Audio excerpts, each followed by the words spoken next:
வணக்கம்.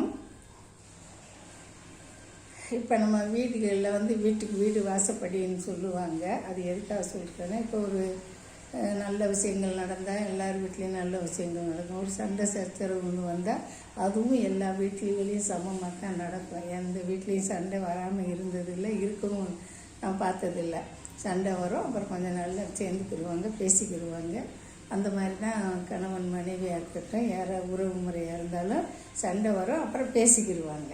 ஆனால் ஒரு கணவன் மனைவி மேலே, தன்னுடைய மனைவி மேலே உண்மையான பாசம் வச்சுருந்தா தான் அந்த மனைவியோடைய அம்மா அப்பா, அண்ணன் தம்பி, நாத்தனார், பொம்பளை பிள்ளைங்க, அந்த குடும்பத்தை சேர்ந்தவங்க மேலே ஒரு அன்பு வரும்.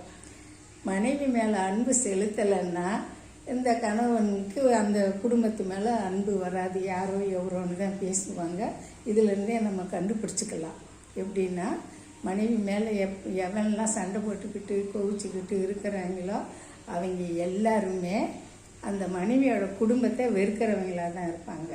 அப்படி வெறுக்கும்போது என்ன செய்யுது, அந்த பொம்பளை பிள்ளை ஆகா வந்துட்டாண்டா வாங்கின விலைக்கு, இவன் நம்ம குடும்பத்து ஆளுகளையெல்லாம் வேண்டாம் வேண்டான்னு சொல்லிக்கிட்டு இருக்கான், இருக்கக்கூடாது, வரக்கூடாது, போகக்கூடாதுன்னு சொல்கிறான், அப்போ இவன்னா நமக்கு அப்படின்னு அந்த பொம்பளை பிள்ளை ஒரு முடிவை எடுத்துக்கிடுது. வேண்டவே வேண்டாம், இவனுடைய சகவாசமே வேணான்னு சொல்லி எடுத்துருது. நிறைய வீட்டுகளில் இந்த கதை நடந்துக்கிட்டு இருக்கு. எனக்கும் தெரியும், நானும் பார்த்துருக்கேன், அனுபவிச்சிருக்கேன். அதனால் யார் ஒருவன் மனைவி மேலே உண்மையான அன்பு வச்சுருக்கானோ அவன் மட்டும்தான் மனைவியோட உறவு முறைகளையும் மதிப்பு கொடுத்து, அத்தையா மாமாவா மைத்துனனா கொழுந்தியா நாத்தனா இந்த மாதிரி உறவு முறைகளையும் அதையும் தாண்டி அடுத்து சித்தி பிள்ளைங்க பெரியம்மா பிள்ளைங்கெல்லாம் இருப்பாங்க. அவங்களே எப்படி மதிப்பாங்க?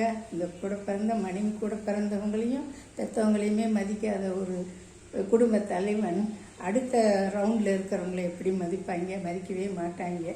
தானே சாப்பிடணும், தானே ஒதுங்கி வாழணும் அப்படின்ட்டு தான் ஒரு தீர்க்கமான முடிவு எடுத்துக்கிடுவாங்க. மனைவி நீங்கள் கண்டுபிடிச்சி பாருங்கள். மனைவி மேலே பாசம் இருந்தால் மட்டும்தான் மற்ற மனைவியோட சொந்தக்காரவங்க மேலே அவங்க பாசம் வரும். அப்படி இல்லைன்னா வரவே வராது. இது நல்லா நீங்கள் கண்டுபிடிச்சி பார்த்தீங்கன்னா உங்களுக்கே தெரியும். இந்த பதிவு பிடிச்சிருந்துச்சுன்னா லைக் பண்ணுங்கள், ஷேர் பண்ணுங்கள், சப்ஸ்கிரைப் பண்ணுங்கள். நன்றி, வணக்கம்.